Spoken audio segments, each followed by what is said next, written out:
should you go to a gaming convention? Short answer, yes. Long answer, yes. Thanks a lot. See you later. Oh, why? Okay. So, a gaming convention does take a lot of effort to get to it. All conventions do. You got to possibly book a flight, or at least plan for a long trip, unless it's something that's local, at which point, then yeah, you definitely should go, because there's really nothing, if you live in the city that's happening, it's a no-brainer.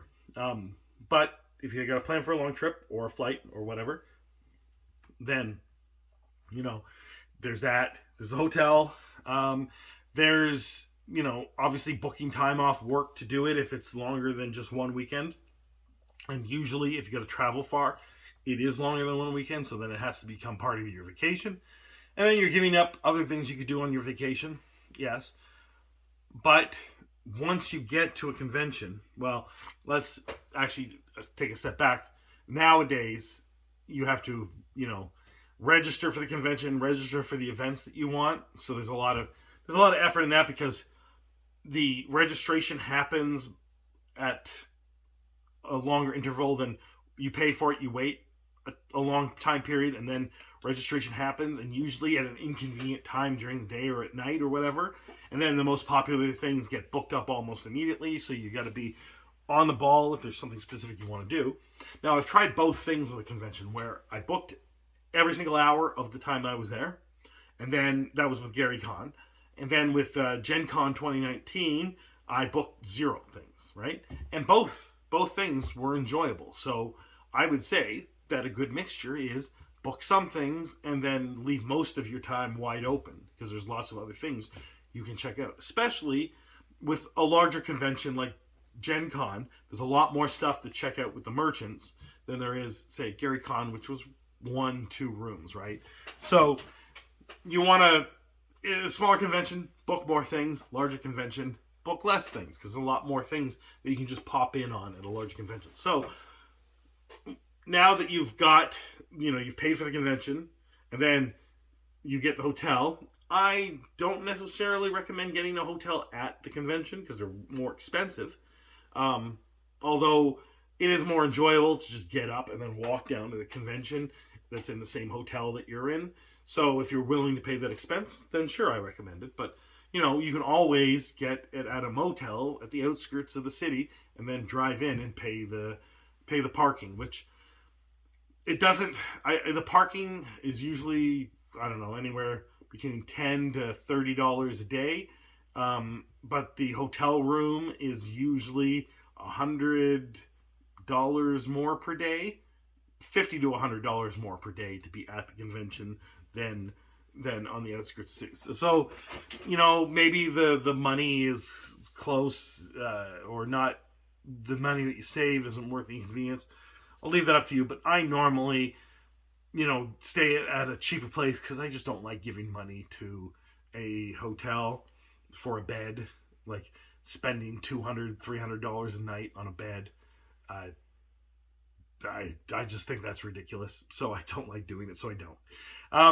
But maybe one day, when I have tons of money, then, lots of, money I don't need to do other things with, sure, I'll probably stay at a hotel. And when I go to stay at, I visit my friend at AMA North, he often provides me with a hotel room, because he's running the place, so that is quite enjoyable. But I'm usually not going there, because I want to be at Anime North, because I'm not really that interested in it. I'm going there to help him out, or to visit with him, or whatever. It's not about the convention for me. But if I was going to a convention and I had the extra money, or I was running a convention, then yes, I would definitely stay in the hotel, so I can see the appeal of that. So if that's something you want to do, that's another thing you got to worry about before the convention starts, is that you got to get on the ball on booking that room, and they only have a short window for when you can book the room, and it's not when you buy the tickets. It's this whole thing, and they say that there's a reduced price for convention goers, but that's because they jacked up the price beforehand. So anyway, you're at the convention, and you've either booked some time, or the field's wide open, and so you either go to the events that you've booked, or you try to find other events that you're interested in, or you go to the dealer's room, or you just start watching other events. And the larger conventions are pretty great, especially like Gen Con, because there's so many different types of games that are being played. So when you have an interest in certain games, like say you're just into Dungeons and Dragons and you've never played other board games, you can go watch those other board games being played and maybe get into them, and then maybe now you have another hobby. Same thing with collectible card games, war games, miniature tactical games, whatever. You can observe these things as they're being played so that you can determine whether you want to spend your money on these things. And that is one of the benefits of a convention. And then there's also socializing with people you've never met before. That is both enjoyable and also a healthy experience. So people should do it. The gaming itself, like going to an event, like whether it's a small Dungeons and Dragons campaign that either is a one-shot session of 4 hours or several 4-hour sessions over several days, or I don't know, a tournament or something like that, those can be fun depending on what type of thing that you want. So you basically, you look in the brochure of the convention before it's time to register for things, and you book those things. Now, there's certain games that are celebrity-driven games, celebrity within the hobby. So certain authors or people that worked at gaming companies that created certain things run those things, and just be aware you're probably not getting into one of those because so many people are a fan of that person that that's the first thing they're going to go for. But you could go and observe it, or you could just, run something similar or join something similar to that. And then, like I said, this gives you an opportunity to try out new things. So not only can you observe games that you've never played, you could actually sign up to a game that you've never played but looks interesting. And, there's 1 hour, 2 hour, 4 hour sessions that are set up that you can register for, because someone is playing this game and has the table booked for that amount of time. And either it's going to be part of your pass or you're going to have to pay extra, but you're going to get a chance to play this game.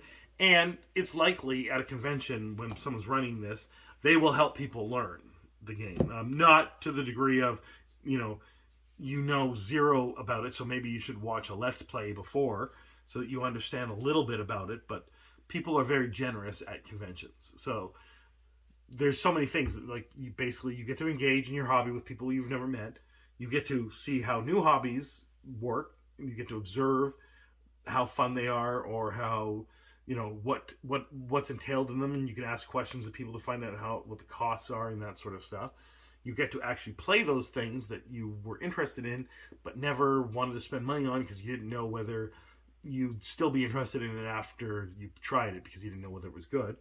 You get to meet some of the people that you're a fan of, whether it's authors or game designers or whatever. You get to see new things that are being created and being demoed at these conventions. You get to go into the dealer's room, which has all kinds of new, interesting, fun things and exclusive things. And mostly, you get to be a part of it. You get to be a part of this large gathering of people who have similar interests to you, and there's a buzz and excitement about doing things like that. That's why people go to concerts. That's why people go to sports games. That's why people go to bars, because people want to be around other people. And that's one of the main reasons to go to a convention, is you're around other people, and these other people have similar interests. And that's why the short answer is yes. The long answer is yes. And this long-winded answer is still yes. So go. Let me know what you think in the comments below. Have a good day.